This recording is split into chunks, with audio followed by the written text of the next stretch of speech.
ایک کتاب ہے، عربی کی کتاب ہے، علماء نے اس کے اندر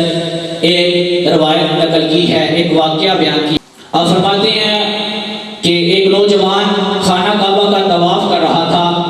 طواف کرتے کرتے صرف وہ درود پاک پڑھ رہا تھا، اس کے علاوہ اور کوئی دعا نہیں پڑھ رہا تھا۔ بزرگ فرماتے ہیں میں ان کے پاس آیا، اس سے پوچھا بیٹا کیا تجھے کوئی اور دعا نہیں آتی جو صرف تو درود پڑھتا جا رہا ہے، اس کے علاوہ کوئی اور دعا نہیں پڑھ رہا؟ کہا دعائیں تو آتی ہیں لیکن میرے ساتھ ایک ماجرا ہوا ہے، اس کی وجہ سے میں درود پڑھ رہا ہوں۔ کہا بیٹا وہ ماجرا کیا ہے ہمیں بھی بتا۔ تو کہا میں اور میرا باپ ہم حج کے ارادے سے حج کرنے کے لیے اپنے گھر سے نکلے، لیکن جب راستے میں آئے تو کیا ہوا، میرے باپ کو بخار ہوا، بخار کی وجہ سے میرے باپ کا انتقال ہو گیا۔ جب میرے باپ کا انتقال ہوا تو میرے باپ کا چہرہ سیاہ ہو گیا، آنکھیں باہر آ گئی، پیٹ پھول گیا، میں بڑا پریشان تھا کہ اب کیا کروں، اس جنگل میں میری کون مدد کرے گا؟ تو فرماتے ہیں وہ نوجوان کہتا ہے رات کو میری آنکھ لگی، میں سو گیا، میں کیا دیکھتا ہوں ایک ہستی آئی ہے، اس نے نقاب اوڑھا ہے، میرے باپ کی میت کے پاس آیا، آ کر اس نے اپنا برکت والا ہاتھ میرے باپ کے چہرے پر رکھا، اس کے ہاتھ کی برکت سے اللہ نے میرے باپ کے چہرے کو دودھ سے بھی زیادہ سفید کر دیا۔ اس کی ہاتھ کی برکت سے اللہ نے میرے باپ کے چہرے کو دودھ سے بھی زیادہ سفید کر دیا۔ پھر کہتی ہے اس نے اپنا ہاتھ میرے باپ کے پیٹ کے اوپر رکھا تو میرے باپ کے پیٹ کے اوپر جب اس ہستی کا ہاتھ آیا، اللہ نے میرے باپ کے پیٹ کو بھی اصلی حالت پر لے آیا۔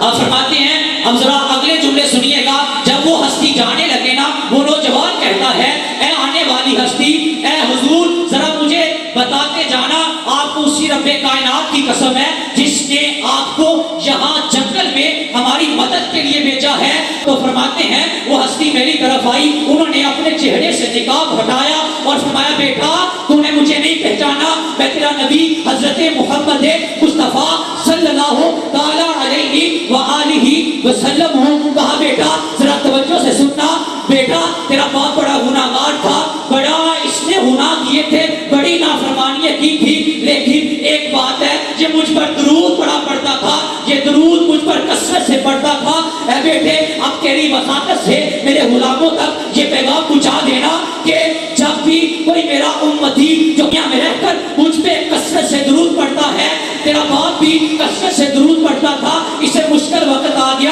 اس کے موت کا وقت آ گیا، اس کی حالت بدلنے لگی، بیٹا اس نے مجھے پکارا، اس نے مجھے آواز دی، اس نے مجھ سے فریاد کی، بیٹا اب تیری وساطت سے میرے تمام امتیوں کو یہ پیغام دے دینا جو بھی اس دنیا میں رہتے ہوئے مجھ پر کثرت سے درود پڑتا ہے، جب بھی اسے مشکل پیش آتی ہے تو میں اپنے غلام کی فریاد رسی کے لیے پہنچتا ہوں، اس کی مشکل دور کرنے کے لیے پہنچتا ہوں، تو میں اس کی مشکل دور کرنے کے لیے پہنچتا ہوں۔ ضرور آؤ نا بریلی کے تاجدار کے پاس چلے، میرے اعلیٰ حضرت فرماتے ہیں امتی امتی امتی فریاد جو کرے حال زار میں، امتی فریاد جو کرے حال زار میں، ممکن نہیں کہ خیر بشر کو خبر نہ ہو۔ میرے امام فرماتے ہیں یہ ہو کیسے سکتا ہے کہ غلام پریشان ہو رہا تھا کو خبر نہ ہو؟ آگے دیکھیے میرے امام نے قسم اٹھا دی، میرے امام فرماتے ہیں واللہ واللہ واللہ وہ سن لیں گے، فریاد کو پہنچیں گے، واللہ وہ سن لیں گے، فریاد کو پہنچیں گے۔ اتنا بھی تو ہو جو کوئی آہ کرے دل سے، کہا آج بھی اس کائنات میں اگر کوئی ایسا ہو جو میرے آقا کو دل سے پکارے تو میرے حضور آج بھی اس کی فریاد رسی کرتے ہیں۔